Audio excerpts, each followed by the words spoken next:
মই 1971 চনৰ যুদ্ধত পাকিস্তানৰ দুখনকৈ উৰাজাহাজ গিৰাইছিলোঁ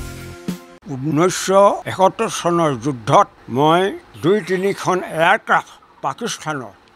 যেনেকৈ মিৰাজ 3 মেক 19 এনেকৈ কেইখনমান জাহাজ কিন্তু 2-3খনমান আমি সেইখিনিতে গিৰোৱা মনত পৰে এতিয়া 81 বছৰ বয়সতো মাতৃভূমি ৰক্ষাৰ বাবে যুদ্ধলৈ যাবলৈ সাজু আছে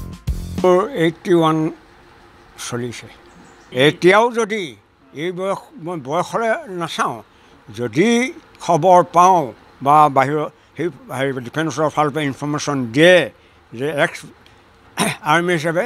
তুমি যাব লাগিব আমি যাবলৈ এতিয়াও সাজু আছোঁ 81 বছৰীয়া এগৰাকী প্ৰাক্তন সৈনিক সাজু হৈছে ভাৰত পাকিস্তানৰ যুদ্ধত অংশ ল'বলৈ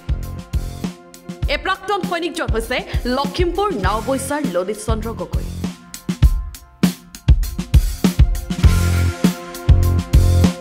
ঊনৈছশ 66 চনত ভাৰতীয় সেনা 29 ৰেজিমেণ্টত এয়াৰ ডিফেন্সত সৈনিক হিচাপে যোগদান কৰিছিল ললিত চন্দ্ৰ গগৈ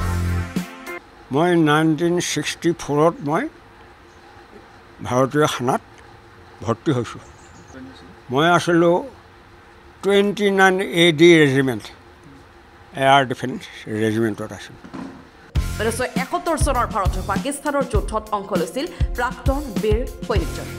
1971 চনৰ যুদ্ধত মই ভাগ লৈছিলোঁ এইখন প্ৰায় 1 মাহ 1.5 মাহ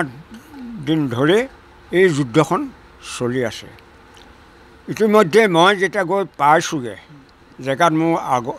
মেইন বডিৰ লগত মানে যুদ্ধক্ষেত্ৰত য'ত নমাই দিলে তাত গৈ দেখিলোঁগৈ যে আমাৰ ভাৰতীয় সৈন্য মানে পৰুৱাৰ দৰে একদম গোটেই যিনি চোৱা যায় তিনি ফৌজি যিনি চোৱা যায় তিনিই আৰ্মি তেনেস্থলত মোক তাত নমাই দিলে নমাই দিয়াৰ পিছত প্ৰত্যেকবিলাক ৰেজিমেণ্টৰ প্ৰটেকশ্যন দিয়া মানে ভাৰতক মানে বেলেগ বেলেগ হাথিয়াৰ আছে আমাৰ AD ৰেজিমেণ্ট 29 AD ৰেজিমেণ্টৰ আমাৰ হাতত আছিলে যে এয়াৰ ডিফেন্স দিব লাগে কাৰণে আকাশত যিবিলাক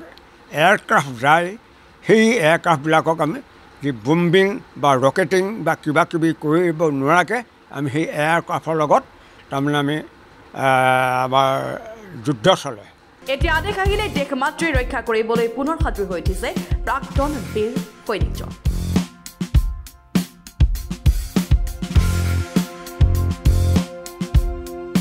ব্যুৰ ৰিপৰ্ট লখিমপুৰ